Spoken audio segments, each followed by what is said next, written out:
कार्तिक माह में तुलसी माता की कथा। कार्तिक माह में सभी औरतें तुलसी जी को जल से सींचा करती थी। एक बुढ़िया भी थी जो कार्तिक माह में तुलसी को सींचने जाती थी, और जब वह जाती तो तुलसी माता से कहती कि हे तुलसी माता, सत की दाता, मैं तेरा बीरवा सींचती हूँ, मुझे बहू दे, पीले रंग की धोती दे, मीठा घास दे, बैकुंठ में वास दे, अच्छी मौत दे, चंदन का काठ दे, अच्छा राज दे, खाने को दाल भात दे, और 11 एकादशी के दिन श्री कृष्ण का कांधा दे। बूढ़ी माँ की यह बातें सुन तुलसी माता सूखने लगी। तुलसी माता को यूं सूखते देख भगवान ने पूछा कि हे तुलसी, तुम दिन प्रतिदिन क्यों सूखती जा रही हो? तुलसी माता ने कहा कि बस मेरे मन की मत पूछो। भगवान ने कहा कि मैं नहीं पूछूंगा तो कौन पूछेगा? इस पर तुलसी माता कहती है कि एक बुढ़िया आती है, वह अपनी बात कहकर चली जाती है, मैं उसकी सभी बातें पूरी कर दूंगी, लेकिन कृष्ण का कांधा कहाँ से लाऊंगी?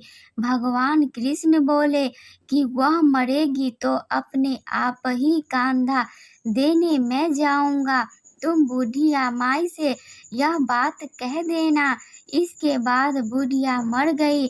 बुढ़िया के मरते पर सारा गांव वहां इकट्ठा हो गया, और उसका अंतिम संस्कार आने पर उसे उठाने लगे, लेकिन वह बहुत भारी हो गई, जिससे उसकी अर्थी टस से मस नहीं हुई। सभी बोले कि यह तो बहुत ही संस्कारी थी, बहुत पूजा पाठ करती थी, कोई पाप नहीं किया, फिर यह इतनी भारी कैसे हो गई?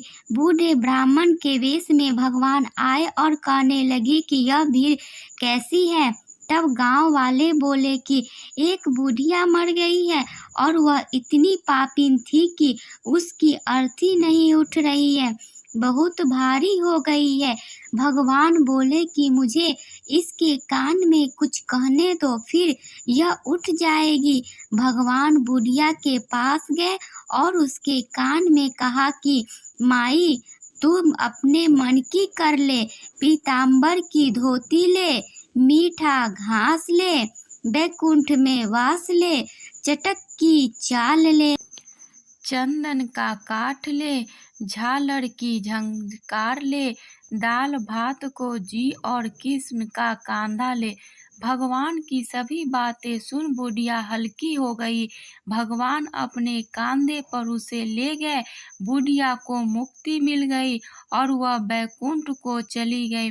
हे तुलसी माता, जैसे आपने उस बूढ़ी माई की मुक्ति की, वैसा ही सभी की करना।